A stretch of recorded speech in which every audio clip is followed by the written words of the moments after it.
할렐루야. 오늘 이 밤에 나오신 여러분들의 주님의 이름으로 환영하고 축복합니다. 주의 크고 놀라우심이 우리의 모임 가운데 함께하는 줄 믿고 이 예배 시간 중에 주님을 더욱 사모하며 하나님의 그 은혜가 우리에게 임하기까지 주님 앞에 여러분의 마음의 심령을 주님께 의뢰하기를 바랍니다. 내게 강 같은 평화 함께 불러보겠습니다. 내게 강 같은 평화.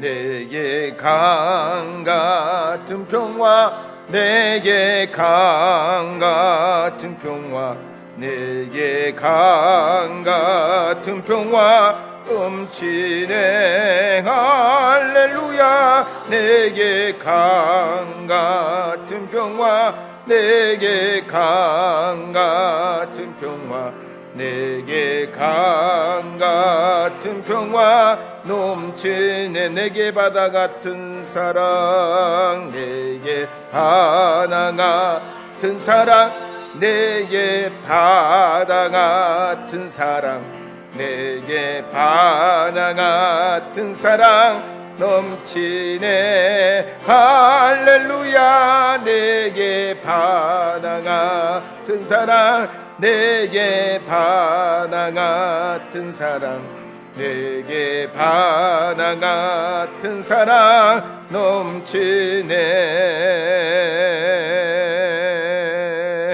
할렐루야. 태풍이 올라온다고 하는데 태풍이 올라올 때 어디로 올라옵니까? 다행히 보면 태풍이 대부분 육지로부터 시작되는 게 아니고 바다에서 그 수증기를 끌어올리면서 폭풍이 형성돼서 바다를 통해서 육지로 들어오게 됩니다. 그런데 우리도 예년에 많은 태풍을 만났지만 바다만큼 태풍을 많이 만난 지역도 없을 거예요. 그런데 여러분 보세요. 바다는 여전히 바다요. 물의 특징을 보면요, 어떤 모양과 형편에서도 물은 물의 형태를 그대로 유지해요. 우리가 바다 같은 사랑을 노래했잖아요. 누가 뭐라고 그래도 태풍이 그냥 뒤었고 난리를 피고 그래도 바다는 여전한 겨. 그래서 바다 같은 사랑은 참 우리가 예수님으로부터 배울 점이 많고 또 주님의 그 거룩한 넓고 큰 자비하심에 우리 자신을 이렇게 비추어 보면 참 우리 그 사랑이 주님을 닮는다 하지만 이 바다 같은 사랑에는 정말로 요만큼도 참 쫓아가기 어려운 그런 형국이 아닐까 생각합니다.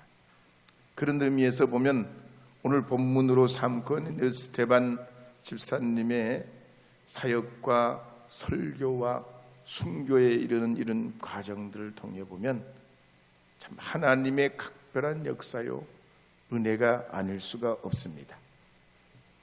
특별히 이 스데반 집사님은 설교 중에 구약에 나오는 유명한 인물들 중심으로 설교하고 그 어려운 와중의 위기 중에도 자기 변호를 하는 한마디의 말도 없고 오직 예수 그리스도를 증거하다가 순교의 길을 걸어가게 됩니다. 그래서 사도행전 7장 54절 55절 말씀에 보면 이렇게 말씀하고 있습니다. 함께 읽어보겠습니다. 그들이 이 말을 듣고 마음에 찔려 그를 향하여 이를 갈거늘 스데반이 성령 충만하여 하늘을 우러러 주목하여 하나님의 영광과 및 예수께서 하나님 우편에 서신 것을 보고. 아멘. 스데반은 이스라엘 백성들이 조상 때부터 위선적이고 교만했다는 것을 주님의 이름으로 권고합니다. 그럴 때 그들은 마음의 찔림을 받았지만 그 찔림이 회개로 나오는 기회가 되지 않고 오히려 분노가 폭발하면서 회개를 피해버리고 외면합니다. 그러자 이 스데반 집사님은 죽음을 각오하고 인류의 구원이신 예수님을 증거하면서 주님의 마음으로 이 위기와 사태를 정면으로 맞서게 됩니다. 이 과정을 보면 스데반 집사님이 너무 무모한 게 아닌가. 복음을 전하더라도 뭐 그렇게까지 꼭 돌에 맞아 죽을 정도로 복음을 전해야 되는가. 그런 위험을 감수하면서 꼭 복음을 복음이라고 해야 되냐. 그런 의문을 가질 수 있습니다. 그러나 우리 주 예수님께서도 십자가에 우리의 대속주가 되셔서 죽으심으로 우리의 과거와 현재와 미래의 모든 죄를 도만하신 것처럼 이 스데반도 이스라엘의 구원을 위해 하나리 미랄이 돼서 수많은 열매를 맺게 됩니다. 우리와 일본을 비교해봐도 그래요. 일본은 우리보다 200년 일찍 복음이 들어가요. 근데 기독교 복음화가 5%도 안 돼요. 우리는 200년 후에 훨씬 일본보다 복음을 받은 역사가 짧지만 이 대한민국은 적어도 5명 중에 2명 혹은 많으면 3명, 적으면 1명이라도 예수를 믿어요. 이게 어디서 차이가 나냐? 우리는 순교 신앙으로 복음을 받아들였거든요. 근데 일본은 죽음의 위기가 오면 다 예수 안 믿는 사람처럼 다 그렇게 위기를 피했어요. 뭐 어느 것이 옳다, 어느 것이 진짜 신앙이다. 우리가 이렇게 하나님 대신 평가하기는 어려워도 짧은 시간에 복음의 역사와 은혜와 능력이 나타난 걸 보면 순교신앙, 이거를 결코 무시할 수가 없고 어느 사회든지 어느 가정이든지 지역이든지 다 희생하고 선구자적인 역할을 했던 사람들이 있을 때 그 역사와 미래가 달라지는 걸 볼 수 있습니다. 가령 미국에 달린 맥킨토시는 10살 때 어떤 선교사님 설교를 듣고 너무나 깊은 감명을 받습니다. 그래서 그때 하나님, 저를 보내시면 어디든지 가겠습니다. 하나님의 사역자가 되겠습니다.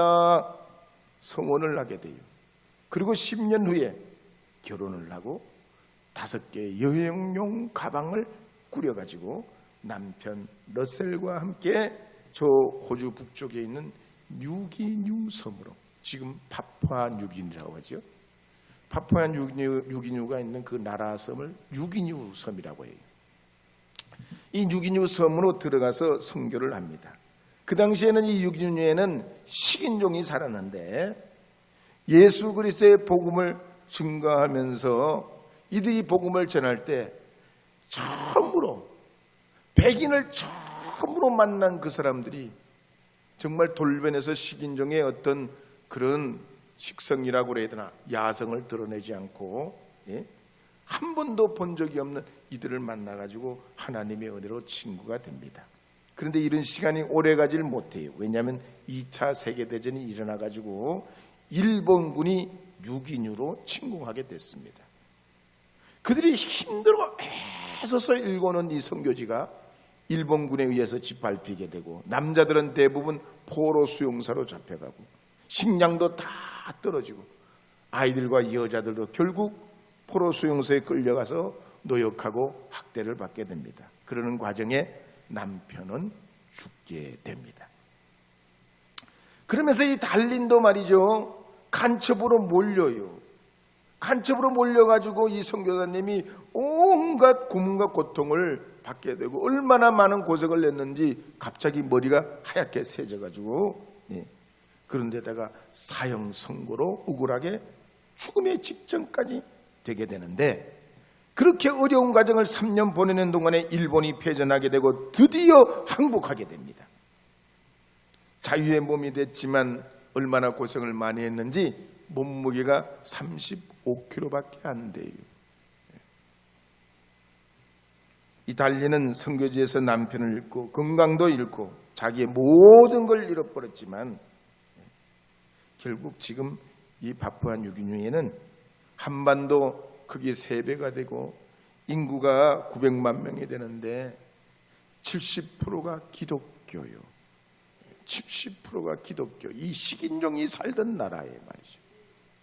물론 이 달린 선교사님 한 분만 이 일을 한 건 아니지만 이런 보이지 않는 한 분 한 분의 미랄 신앙이 이 섬을 살려내고 복음화되게 한 것입니다.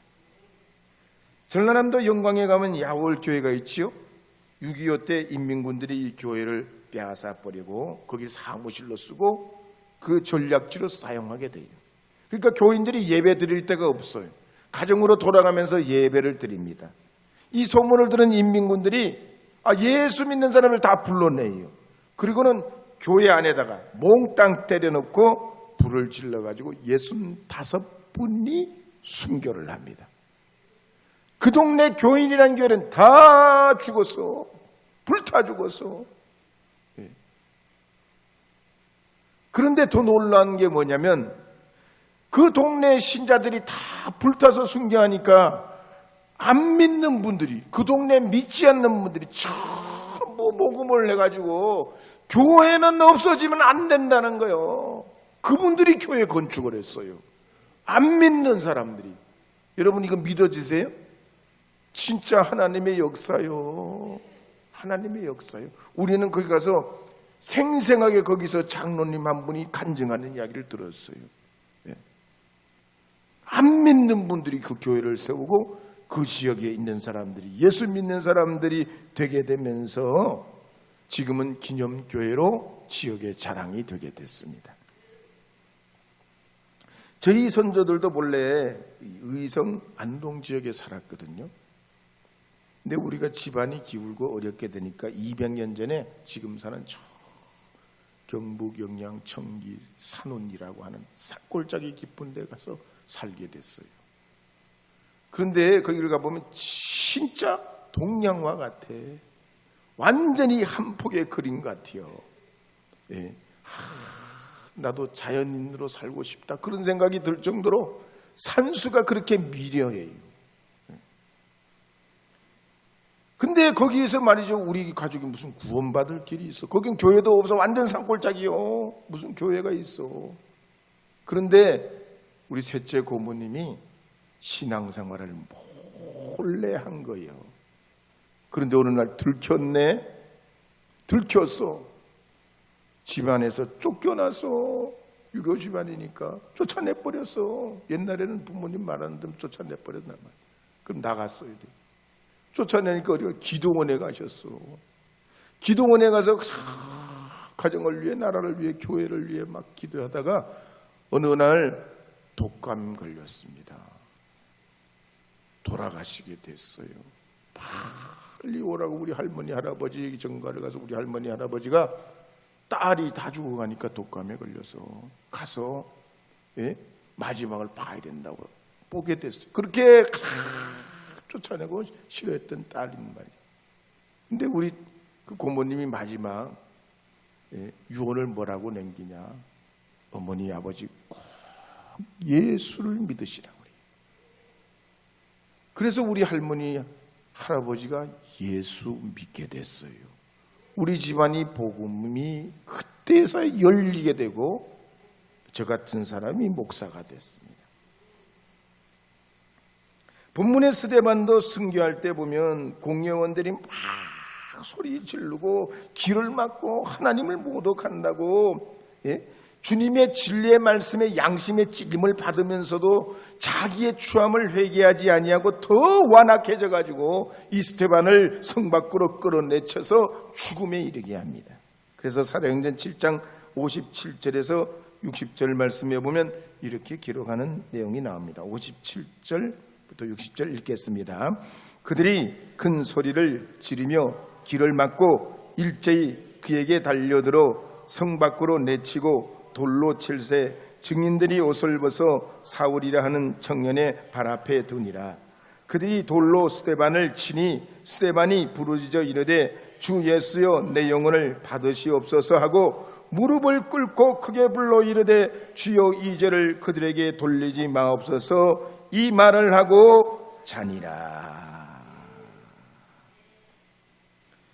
오늘 이 말씀에 보면 초대교회는 이 스데반의 순교로 두 가지를 얻게 됩니다. 한 가지는 순교 신앙이요, 목숨 걸여 지켜내는 신앙이요. 이건 아무런 흉내내기 어려운 거죠. 하나님의 은혜라야 돼. 주님의 도우심이라야 순교하지. 우리가 조금만 불편하고 어려워도 우리가 못하잖아요. 신앙생활뿐만 아니라 내가 조금 힘들고 나한테 불편하면 그건 평양감사라도 내가 싫으면 싫은 건데, 그런데 순교까지 한다? 내 힘으로 안 되는 거예요. 하나님의 그냥 강한 은혜라야 돼. 성령의 역사라야 돼. 그래서 스데반이 순교할 때도 하늘문이 활짝 열리고 주님이 그를 맞이하는 장면을 이 스데반이 바라보면서 하늘문을 향하여 주님을 사모하면서 순교하게 돼요. 내 힘으로 하는 게 아니죠. 정말 각별한 하나님의 역사요, 은혜예요. 두 번째는 이 스데반 순교를 통해서 말이죠, 사울이 바울이 되는 역사가 나타나게 되는 시작점이 되게 돼요.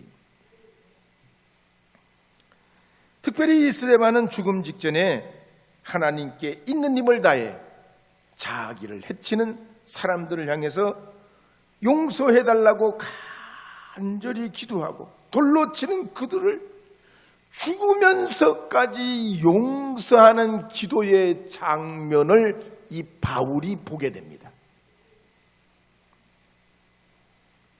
그러면서도 순교당하는 이때 스데반도 그랬지만 초대교회도 이런 순교자가 나와도 신앙이 위축되질 않아요. 오히려 스데반이 남긴 그 신앙의 유산을 지키면서 교회는 더 부흥하고 순교자들과 헌신자들이 더 많이 생겨나는 성령의 역사가 나타나게 된 거예요. 그래서 코로나는 밀가부르듯 타는 하나님의 타작마당과 같아요. 코로나에 우리 신앙이 날아간다고요? 순교 신앙의 전통이 있는 것이 기독교 신앙입니다. 그래서 무슨 전염병, 우리의 물질적인 환난, 우리의 건강의 문제, 우리의 인생의 문제로 신앙이 호락호락하게 날아가고 부러지고 깨지는 것이 아니에요. 사울과 같이 예수 예자도 모르는 이 박해자가 말이죠, 스데반 순교 이후에 영적 변화를 받고 주님께 돌아옵니다.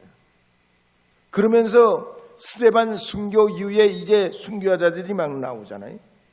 베드로가 순교하고 안드레가 순교하고 세베대의 아들 야고보도 순교하고 빌립 사도도 순교하고 도마도 인도에서 순교하고 바돌로메는 아르메니아에서 순교하고 알페의 아들 야고보도 순교하고 사도들이 전부 다 순교해요. 사도들의 또 그 제자들도 다 순교합니다. 로마의 클레멘트는 로마에서 순교하고 이그나티우스는 시리아의 안독에서 순교하고 폴리카본 서머나에서 순교해요. 그 이후의 제자들 이레니우스, 터툴리안, 히폴리투스, 카프리안 이런 모든 제자의 제자들도 순교의 길을 걸어가요. 어떻게 이런 신앙이 가능할까? 55절 56절에 보면 이렇게 말씀하는 스데반의 순교의 장면에 계속해서 나오는 것을 볼 수 있습니다. 말씀드렸지만 함께 읽어보겠습니다. 55절 56절입니다.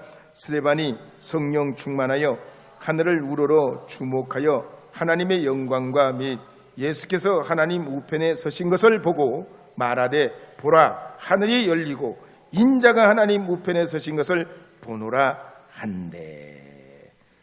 순교를 어떻게 해야 합니까? 순교가 어떻게 가능해집니까? 성령 충만입니다. 성령께서 함께 하시니 성령의 은혜로 부어주시는 불같은 믿음으로 순교하는 겁니다. 그런데 오늘날 우리에게는 이 신앙 때문에 순교의 위협도 없고 죽음의 위험도 없는데 좌절하고 한숨 짓고 절망 짓는 경우가 있습니다. 왜 이러냐? 우리는 죽음의 위협도 없는데 왜 한숨 짓고 좌절하고 그리고 절망하냐 말이야. 고 하영조 목사님이 이듬에게서 이렇게 말씀하셨어요. 성령 충만하지 못해 내가 살아있기 때문이다 그랬어요. 성령 충만하지 못하니까 여전히 내가 살아있어서 내가 두려운 거예요. 내 자신이 두려운 거예요. 내가 살아있기 때문에 양보가 안 되고, 내가 살아있기 때문에 사랑이 안 되고, 내가 살아있기 때문에 무릎 꿇어 기도하지 못하고, 내가 살아있기 때문에 두렵고 떨린다는 거예요. 그런데 스데반 집사님은 그렇지 않았습니다. 순교의 순간에도 성령 충만하여 하늘을 우러러보며 하나님의 영광과 주님이 우편에 서신 것을 보고 사람도 죽음도 두려워하지 않게 됩니다. 오늘 이 밤에 오신 여러분은 믿음으로 사시되 하나님 영광을 바라보는 복이 있으시기를 바랍니다. 초대교회 이 스데반 순교를 통해서 영적 시너지가 일어나고 바울 같은 이들이 주님께로 돌아왔듯이 여러분의 삶과 생활과 일터를 통해서 하나님의 능력과 기적이 나타나고 문제 해결받고 하나님의 은혜가 여러분의 인생 가운데 나타나기를 주의 이름으로 축복합니다. 축복합니다. 순교자의 피가 찬송가 318장 부르도록 하겠습니다.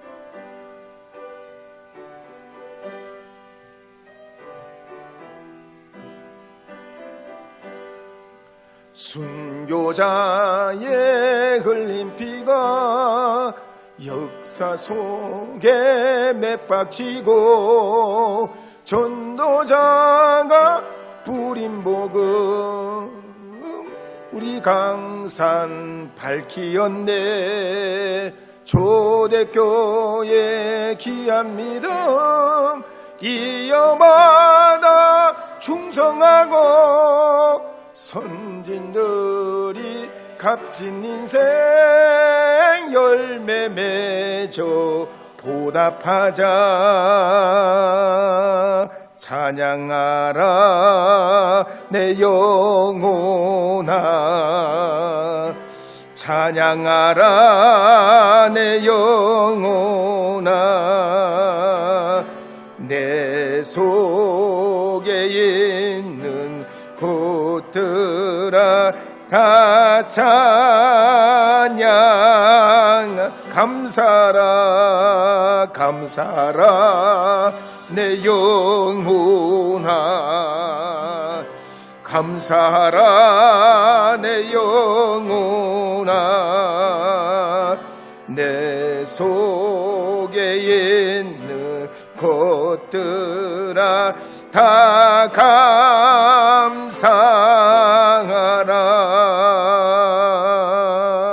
할렐루야. 오늘 이 순교 현장, 스데반의 이 순교 현장에 하나님의 아주 절묘하고 기가 막힌 주님의 역사가 스크린돼서 이 겹쳐져서 이제 나타나는데 바울이 등장하는 겁니다.